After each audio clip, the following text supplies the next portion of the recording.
जो सामान्य जानकारियां हमारे पास में है उनमें कई भ्रांतियां हैं।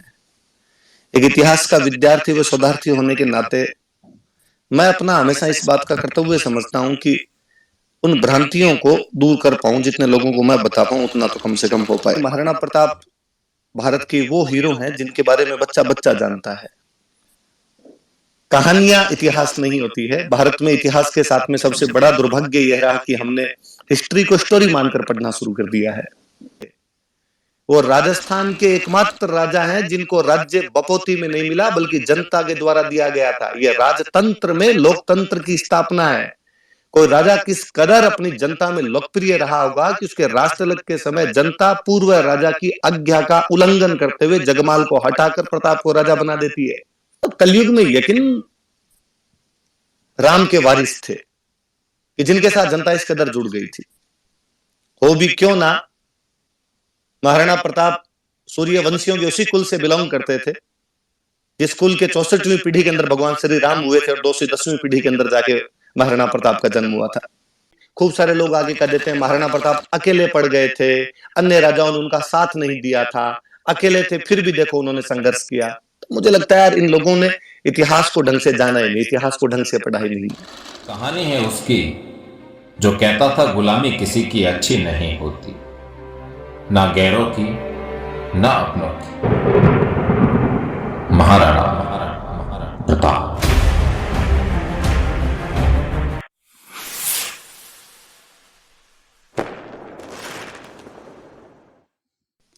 सर्वप्रथम तो मैं जितने भी श्रोतागण हमारे से जुड़े हुए हैं उन सबका स्वागत करता हूँ। मानवेंद्र जी का जिन्होंने मुझे ये प्रताप जयंती के अवसर पर बोलने का मौका दिया, आपका मैं धन्यवाद ज्ञापित करता हूँ।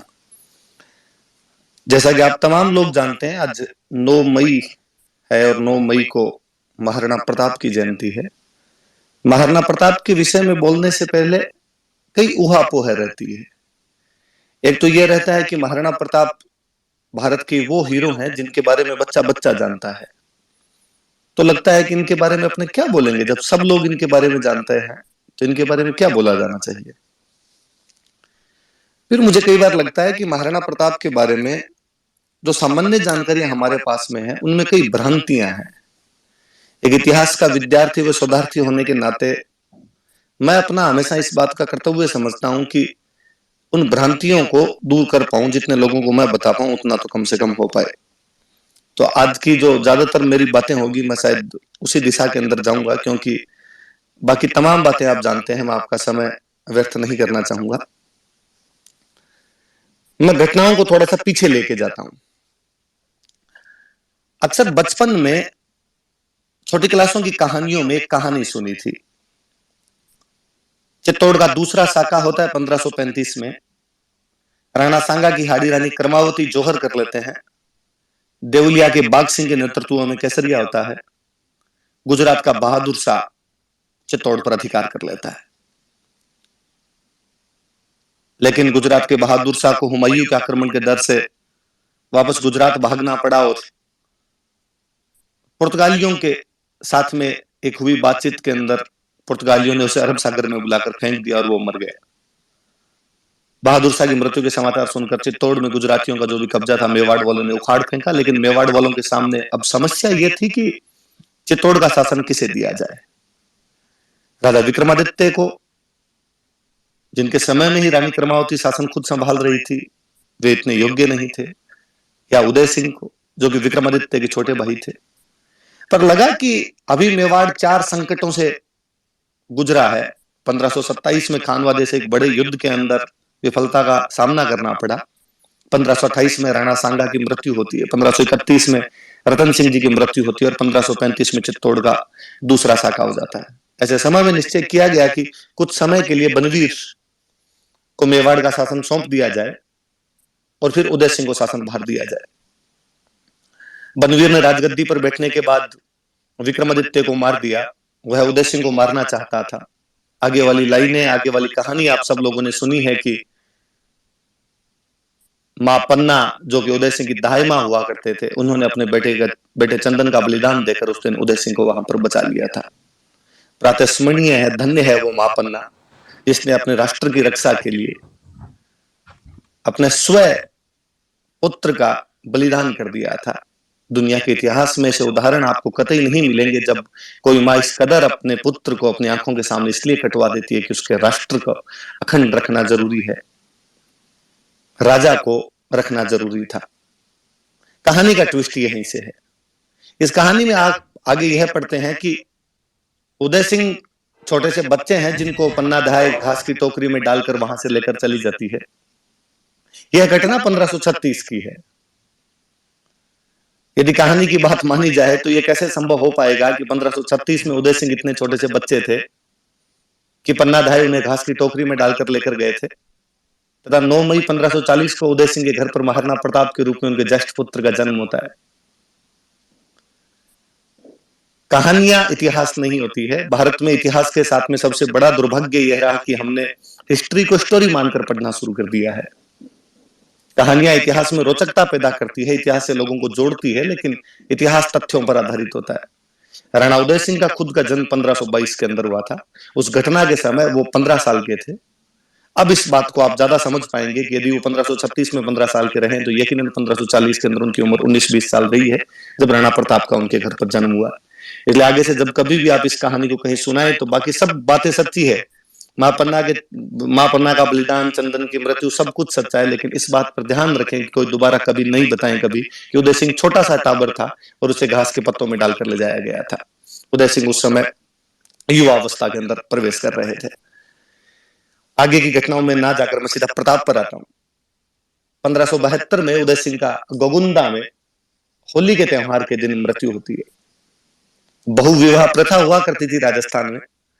राणा उदय सिंह का अपनी एक भटियानी रानी धीर कंवर के साथ में लगाव था और वो धीर कंवर के पुत्र जगमाल को राजा घोषित कर देते हैं। उन दिनों राज परिवारों में एक प्रथा हुआ करती थी कि जो पुत्र अगला राजा बनेगा वह पिता के अंतिम संस्कार में भाग नहीं लेता था। स्वाभाविक सी बात है कि यदि जगमाल अगले राजा बनेंगे तो जगमाल उदय सिंह के अंतिम संस्कार में भाग लेने के लिए नहीं जाएंगे। राणा प्रताप अंतिम संस्कार में भाग लेने के लिए पहुंचे। क्योंकि राणा जी की डेथ हुई थी इसलिए मेवाड़ की सारी जनता, मेवाड़ के बड़े बड़े सामंत वहां पर उपस्थित थे। अक्षयराज सोनगरा जो कि प्रताप के ननिहाल पक्ष से थे, उन्होंने वहां पूछा कि राणा प्रताप यहां क्या कर रहे हैं, क्योंकि सबको लगता था कि ज्येष्ठ पुत्र राणा प्रताप है तो स्वाभाविक सी बात है कि अगले राजा राणा प्रताप बनेंगे।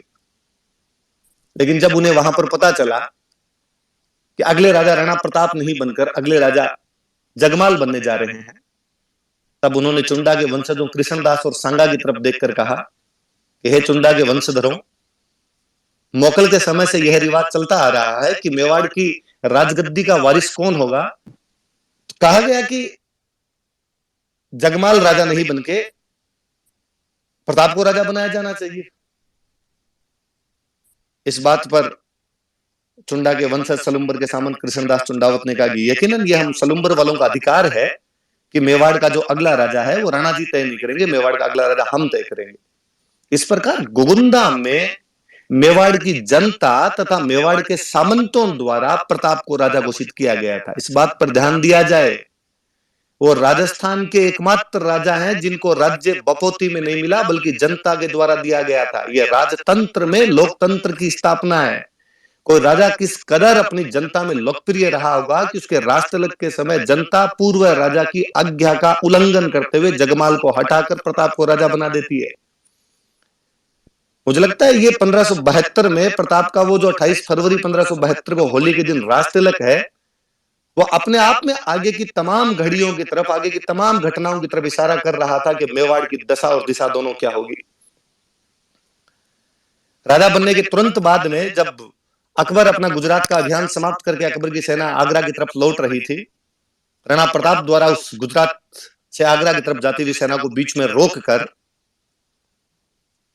उस सेना से दंड वसूल लिया जाता है।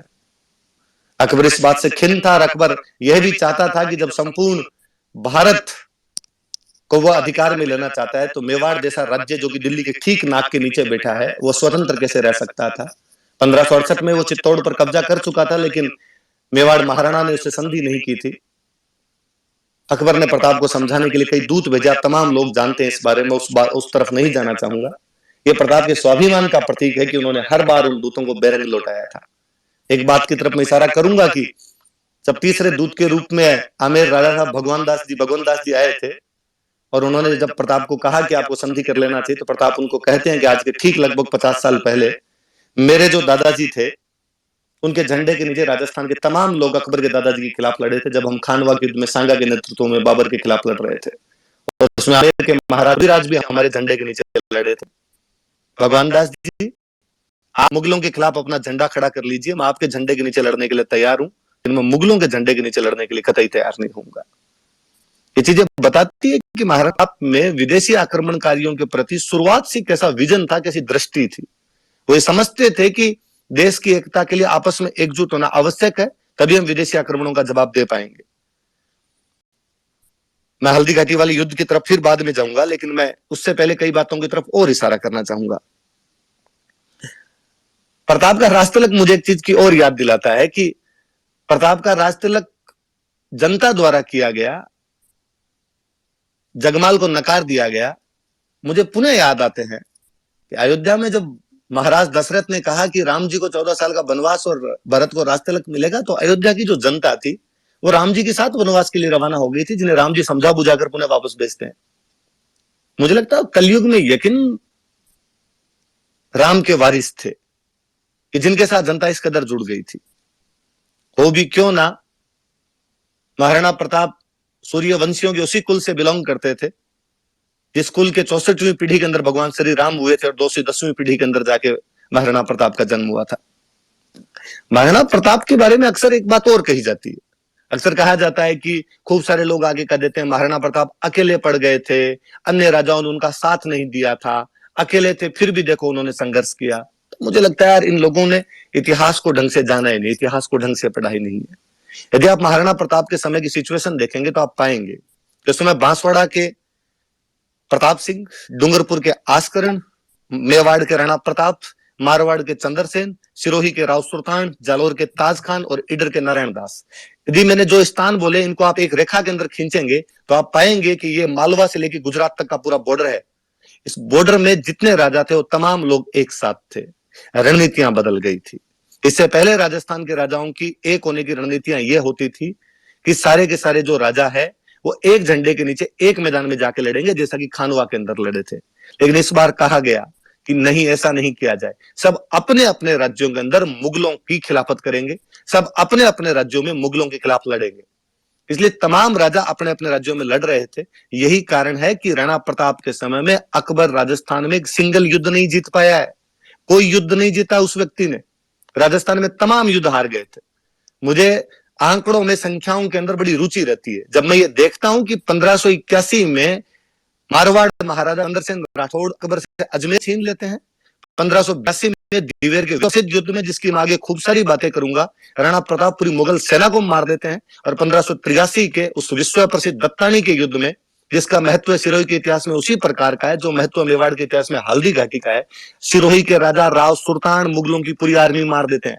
मुझे लगता है 81, 82, 83 लगातार 3 साल मुगलों को 3 लगातार डिफीट, बुरी वाली डिफीट अकबर के दिमाग में बिठा गई थी कि अब राजस्थान में कोई अटैक नहीं करने। इसलिए 85 के बाद में राजस्थान में पूरे के पूरे मुगलों के अटैक बंद हो गए। उसमें क्या भय व्याप्त हुआ होगा कि वह मुगल बादशाह जो काबुल जीत रहा है, कश्मीर जीत रहा है, उड़ीसा जीत रहा है, बंगाल जीत रहा है, पंजाब जीत रहा है, साउथ इंडिया जीत रहा है, नाक के ठीक नीचे पड़े राजस्थान पे कोई हमला नहीं करता है। राणा प्रताप की सबसे बड़ी विजय यह है कि अकबर को पूरी तरीके से बांध के रख दिया गया था और ये तमाम राजा साथ के अंदर थे, अपने अपने क्षेत्रों में लड़ रहे थे। जब मुगलों की फौज मेवाड़ के अंदर आती, उन्हीं दिनों में चंद्रसेन जी मारवाड़ में विद्रोह कर देते। जब मुगलों की सेना, आधी सेना चंद्रसेन की तरफ भाग के जाती, पता चलता कि सिरोही और जालोर में ताज खान और राव सुल्तान ने मिलकर मुगलों के कैंप उड़ा दिए। इधर तो चूंकि महाराणा प्रताप का ससुराल था तो राव नारायण दास नहीं लड़ते तो कौन लड़ते। मुगलों के आगरा से सूरत की तरफ जाने वाले जो हज यात्री हुआ करते थे, सूरत की तरफ जाने वाले उनके जो माल के काफिले हुआ करते थे, वो तक रोक दिए गए थे। मालवा और गुजरात के पूरे रास्ते ब्लॉक कर दिए गए थे मुगलों के। तो ये भी प्लीज कोई ना कहे कभी कि राणा प्रताप अकेले पड़ गए थे। इवन मुझे याद है कि बूंदी के राजा सुरजन हाड़ा, जो कि अकबर के साथ संधि कर चुके थे, उनके बेटे दुद्दा राणा प्रताप के साथ में रहे थे। डूंगरपुर के आस्करण जी जब अकबर की अधीनता स्वीकार कर लेते, अकबर से संधि कर लेते, उसके बाद उनके बेटे सहसमल प्रताप के साथ में आ गए थे। प्रताप बहुत बड़े संगठन निर्माता है। ग्वालियर के राजा रामसा तोमर अपने बेटों शालीवाहन प्रताप सिंह और भवानी के साथ में यदि हल्दी घाटी के रण खेत रहते हैं, अफगानों का वो मूर्धन्य व्यक्ति हुतात्मा हकीम खान सूर यदि प्रताप की तरफ से लड़ने के लिए आता है, भीलों की सेना लेके और राणा पूंजा सोलंकी यदि उस मैदान के अंदर आ डटा खड़ा होता है, ये सब चीजें बताती है कि प्रताप में मुगल विरोधी गठबंधन बनाने की पूरी संभावनाएं थी। इतिहास को जिस दिन खंगाला जाएगा, इतिहास को जिस दिन ढंग से उत्खनित किया जाएगा, उस दिन और समझ में आएगा। मैं अभी एक दिन ऊहड़ राठौड़ों की ख्यात देख रहा था। ऊहड़ राठौड़ों की ख्यात में किस्सा है कि जैसलमेर के रावल हरराज का निधन हुआ है। सुनना मेरी बात को गौर से, कि जैसलमेर के रावल हरराज का निधन हुआ है। राणा प्रताप तथा चंद्रसेन, जो कि उस समय अकबर के खिलाफ लड़ने वाले राजस्थान के दो सबसे बड़े राजा थे, एक साथ इकट्ठे होके रावल हरराज के शोक मनाने के लिए जा रहे हैं। पर पहले वो आबू के पहाड़ों में पहुंचे, यहाँ पर मुगलों के सारे कैंप उड़ाए। आबू में रहने वाले देवल प्रतिहार राजपूतों को उन्होंने राणा की उपाधि दी, क्योंकि वो महाराणा प्रताप के सहायक थे तथा मुगलों के खिलाफ लड़ रहे थे। वहां से राणा प्रताप तथा चंद्रसेन दोनों नागना पहुंचे तथा राठौड़ों की कुलदेवी नागणसी माता की दोग लगाई। यहाँ से दोनों हर राज के पहुंचे, वहां पर शोक प्रकट किया। उसके बाद चंद्रसेन पुनः मारवाड़ की तरफ आ गए। प्रताप ने सिंध की तरफ आक्रमण किया। वहां मुगलों के जो भी कैंप हुआ करते थे, उन मुगलों के कैंप से दंड वसूल किया, वहां से पैसे वसूल किए और उसके बाद पुनः मेवाड़ की तरफ आ गए थे। और यहां कोई इतिहासकार आके कह देता है कि राणा प्रताप अकेले पड़ गए थे। कम्युनिस्ट इतिहासकारों द्वारा लिखे गए इतिहास को पढ़कर आकर कोई कह देता है कि सब लोग अपने अपने स्वार्थ के लिए लड़ रहे थे। वो राजस्थान की एकता के लिए लड़ने वाला हुतात्मा था। भले ही पश्चिमी राजस्थान की कुछ रियासतें मुगलों के साथ में चली गई थी, लेकिन जितने उनके साथ में थे उन सब का उन्होंने गठबंधन बना लिया था। राणा प्रताप के बारे में मुझे एक बात और बड़ी जोरदार लगती है, ऐसा आपने कभी पहले नहीं देखा होगा। भील जनजाति है। जब हम अक्सर जातियों जनजातियों की बात करते हैं, हम अक्सर कहते हैं कि भारतीय समाज में छुआछूत हुआ करती थी और ये भारतीय समाज का अकट्ट सत्य है, इससे कोई भी इनकार नहीं कर सकता, जो प्राचीन काल से लेकर मध्यकाल होते हुए अब तक कहीं ना कहीं किसी ना किसी रूप के अंदर जारी है। पहले नहीं हुआ होगा, लेकिन बाद के अंदर ये व्यवस्था जैसे जाति व्यवस्था में ढली थी, उसके बाद ये व्यवस्था आ गई थी। उस एक भील जनजाति को जो समाज की मुख्य धारा के अंदर शामिल नहीं थी, उसको मेवाड़ के संघर्ष में शामिल कर देना क्या नहीं बताता कि वह राजा मध्यकाल में कितना बड़ा समाज सुधारक था। मुझे इस बात की बड़ी पीड़ा और ठेस रहती है हमेशा कि महाराणा प्रताप को किस तरह हमने हल्दी घाटी के युद्ध में बांध कर रख दिया है। हमें तीसरी क्लास से एक ही बात पढ़ाई गई कि महाराणा प्रताप एक बहुत बड़े योद्धा थे और उन्होंने हल्दी घाटी का युद्ध लड़ा था। कम्युनिस्ट इतिहासकार तो फिर यहां तक कहेंगे कि हल्दी घाटी युद्ध में प्रताप हार भी गए थे, पर चूंकि उन्होंने संघर्ष किया था इसलिए तुम उनको पढ़ लो। मैं आगे उस बात पर तो बाद में जाऊंगा, मैं पहले इस बात पर पुनः आता हूं कि यह तो कल्पना भी नहीं की जा सकती ना कि उस युद्ध के माहौल के अंदर प्रताप ने कहा होगा कि भील अलग खड़े होंगे, हम बाकी लोग अलग खड़े होंगे, या इनके पानी और खाने की व्यवस्था अलग की जानी चाहिए और हमारे पानी और खाने की व्यवस्था अलग की जानी चाहिए। यकीनन भीलों के साथ कंधे से कंधा मिलाकर लड़े होंगे।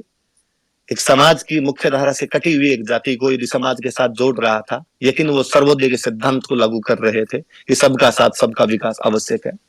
एक जनजाति लुहार जो लोहे के हथियार बनाया करती थी, राणा प्रताप के साथ में क्या कसम की है कि जब तक प्रताप ने कहा कि जब तक हम मेवाड़ को आजाद नहीं करवा लेंगे, एक जगह टिककर नहीं बैठेंगे, अच्छा खाना नहीं खाएंगे, अच्छी जगह सोएंगे नहीं, हम हमेशा संघर्ष करते रहेंगे। और वो लोहार प्रताप के साथ में वो सेम कस्में खाते हैं। आज दिन तक वो जनजाति गाड़िया लोहारों के रूप में जानी जाती है। 47 में आजादी के बाद जवाहरलाल नेहरू प्रधानमंत्री चित्तौड़ के अंदर सम्मेलन करते हैं, लोहारों को बुलाते हैं और उन्हें कहते हैं कि अब हम आजाद हो चुके हैं, राणा प्रताप का सपना साकार हो चुका है, अब तो प्लीज घर बनाकर रहिए। लोहार आज भी कहीं ना कहीं घूम रहे हैं राणा प्रताप की उस प्रतिज्ञा को, उन शपथ को लिए हुए। विश्व के इतिहास में मुझे तो दूसरा राजा बताइए आप इस प्रकार का, जो इस प्रकार जनता के अंदर लोकप्रिय रहा होगा कि जनता उसे इस प्रकार आत्मसात हो गई थी। उदयपुर राजधानी हुआ करती थी मेवाड़ की, लेकिन वो संघर्ष के दिन थे। आज आप गोगुंदा रह रहे हो, कल आप कुंभलगढ़ जाओगे, परसों आप मोही जाओगे, अगले दिन मदारिया जाओगे, अगले दिन आवरगढ़ रहोगे, अगले दिन आप मायरा जाओगे, अगले दिन आप कोल्यारी जाओगे, अगले दिन आप चावंड जाओगे।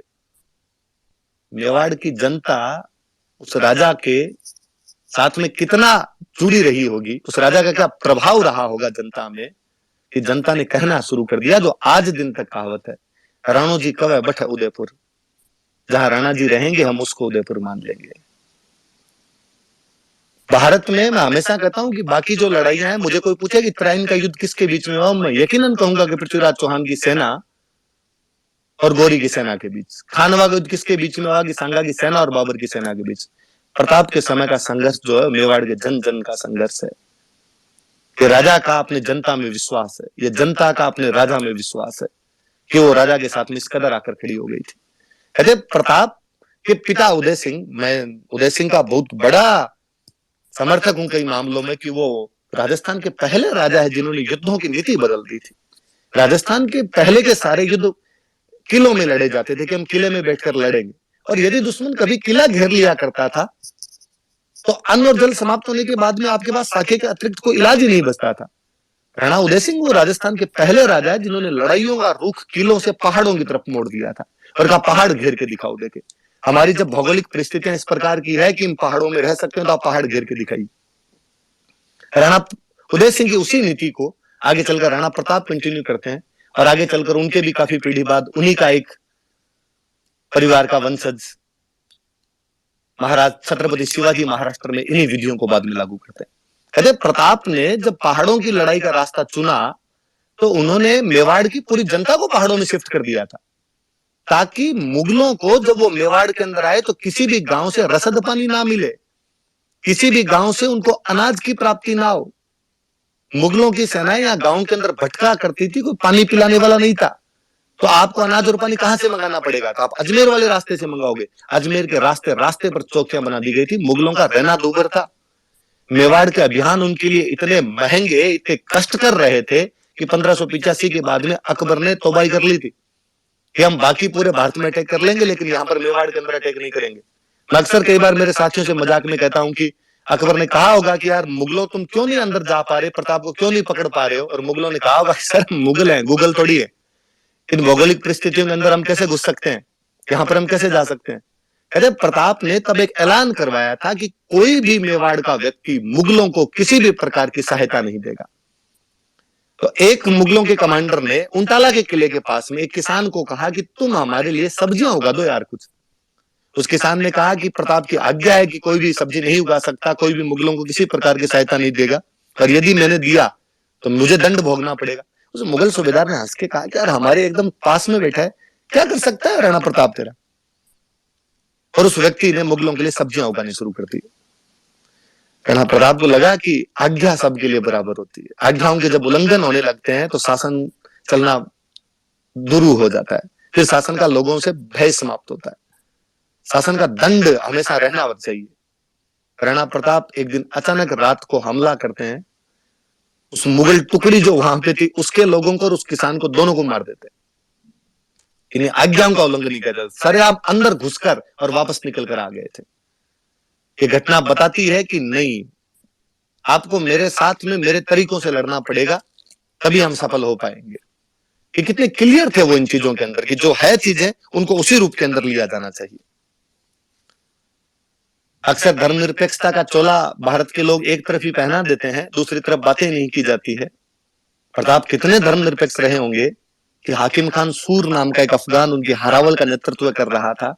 इस बहादुर पठान के बारे में कहा जाता है कि वो मर गए थे, लेकिन उनका हाथ तलवार पर ही जकड़ा रहा था। जालौर के ताज खान जो एक और अफगान थे, प्रताप के लिए मुगलों के खिलाफ लड़ रहे थे। यही क्यों भामाशाह और ताराचंद दोनों भाई जैन थे। नासिरुद्दीन नाम का चित्रकार उनके दरबार में एक मुसलमान हुआ करता था। यकीनन वो अकबर की सांप्रदायिक सोच, जो उसकी हिंदू विरोधी नीतियां थी, उसके खिलाफ थे।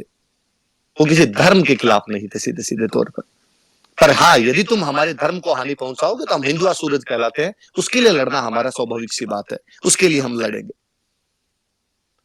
हल्दी घाटी युद्ध पर मैं पुनः आता हूं। अक्सर ज्यादातर बातें हल्दी घाटी युद्ध की जाती है। हल्दी घाटी युद्ध के बारे में अपने इतिहासकारों ने क्या बवंडर फैलाया, और अक्सर कहा गया हल्दी घाटी युद्ध के बारे में कि हल्दी घाटी युद्ध में प्रताप हार गए थे। कैसे भी बड़ा बाद में एक बीच बचाव का रास्ता निकाला गया और कहा गया कि हल्दी घाटी युद्ध अनिर्णित था, ना प्रताप जीत पाए थे और ना अकबर जीत पाए थे। श्रोतागण सारे इस बात पर ध्यान दीजिए। हल्दी घाटी के युद्ध में अकबर के खुद के दरबार का एक इतिहासकार मौजूद था, अब्दुल कादिर बदायूनी, जिसने मुंतखब उत तवारीख नामक पुस्तक लिखी है। बदायूनी वर्णन करता है इस युद्ध में हमारी सेना की संख्या 5000 थी, राणा प्रताप की सेना की संख्या 3000 थी, मतलब आधे। अब बदायूं वर्णन करता है कि हल्दी घाटी के उस तंग दर्रे में गोगुंदा के पास के उस स्थान पर इतना भयंकर युद्ध हुआ था। शुरुआती हमला इतना भयंकर था कि हमारी सेना बनास नदी के पास पास में 7 मील भागी थी वापस। मुझे बताइए, भागती कौन सी सेनाएं हैं, हारने वाली या जीतने वाली? बदायूं नहीं बताता है कि जब हमारी सेना भाग रही थी, मैंने आसफ खान से पूछा कि आसफ खान, तीर कहां चलाए जाएं? ये तो अपने सैनिक भी इधर ही आ रहे हैं और मेवाड़ के सैनिक भी इधर ही आ रहे हैं, अपनी सेना के पीछा करते हुए, इनको मारते हुए और आ रहे हैं। बदायूं थोड़ा कट्टर मुसलमान टाइप का व्यक्ति था। कहते हैं जब युद्ध में आया था तो लोगों ने कहा था कि बदायूं कलम वलम चलाने वाले व्यक्ति है, वहां जाकर क्या करोगे, वहां पर तलवारें चलेगी। तो बदायूं ने कहा था कि जब हिंदुओं का खून बहेगा तब मैं अपनी दाढ़ी के लगाऊंगा। आसफ खान ने बदायूं को कहा कि बदायूं, आंखें बंद करके तीर चला तू, तो दोनों तरफ से हिंदू मरेंगे, क्योंकि सामने भी मानसिंह की टुकड़ी खड़ी है, उसकी तरफ से भी जो लोग लड़ रहे हैं वो हिंदू है, और उधर से यदि मेवाड़ वाले भी आ रहे हैं पीछा करते हुए इनका, तो वो भी हिंदू है। बदायूं साफ साफ लिखता है कि हमारी सेना भाग रही थी, 8 मील भागी है बनास नदी के पास पास में, तथा मेवाड़ के सैनिकों ने उनका पीछा किया। उसके बाद बदायूं लिखता है कि जब युद्ध समाप्त होने के बाद में हम जब गोगुंदा पहुंचे थे, तो गोगुंदा में हमें इतना डर था राणा प्रताप का कि रात को हमला करेंगे, इसलिए हमने चारों तरफ दीवार चुनवाई थी। मुझे बताया जाए कि डर में कौन रहता पक्ष है, जीता हुआ पक्ष या हारा हुआ पक्ष? जीते हुए पक्ष का कॉन्फिडेंस अलग होता है। डर छोड़िए, खुले मैदान के अंदर भी सोता है तो भी उसे ये डर नहीं रहता कभी कि कोई हमला कर सकता है। बदायूं पुनः लिखता है कि जब हम गोगुंदा से अजमेर तक का रास्ता लिया था जून के महीने में, उस भरी गर्मी के अंदर राजस्थान के उन तपते पहाड़ों के बीच में, उन राजपूतों ने हमारी हालत खराब कर दी थी। गांव गांव के अंदर भीलों द्वारा हम लूटे जा रहे थे। जीते हुए पक्ष को कोई लूट ले, इतिहास में ऐसा कब कब सुना है आपने? और इससे भी बड़ा, बदायूं लिखता है कि जब मानसिंह और आसफ खान दोनों अकबर के दरबार में पहुंचे, तो अकबर ने इन दोनों का दरबार में आना बंद करवा दिया था कि आज के बाद तुम मुझे मुंह नहीं दिखाओगे। ऐसा कौन कौन से राजाओं ने किया है कि अपने जीते हुए सेनापतियों को बाहर निकाल दिया गया? ऐसा कब होता है कि कोई सेनापति जीत के जाए और राजा महाराजा या बादशाह कहे कि भाई साहब कल से दरबार में मत आना यार, जीत के आ गए तुम तो? ये तो बदायूं की किस्से है। अगली घटना जून 1576 में हल्दी घाटी है। हल्दी घाटी में अकबर की हार होती है। अकबर को इतनी पीड़ा, इतना ठेस पहुंचता है कि अक्टूबर 1576 में अकबर खुद मेवाड़ पर आक्रमण कर देता है। हल्दी घाटी युद्ध के तुरंत बाद बादशाह को खुद को मेवाड़ पर आक्रमण करने के लिए आना पड़ गया। ये परिस्थितियां सीधे सीधे तौर पर बताती है कि इस युद्ध के अंदर अकबर की हार हुई है। और हल्दी घाटी युद्ध के बाद में प्रताप के इतने ताम्र पत्र मिले हैं जो ये बताते हैं कि हल्दी घाटी के आसपास की भूमि प्रताप ने लोगों को दान में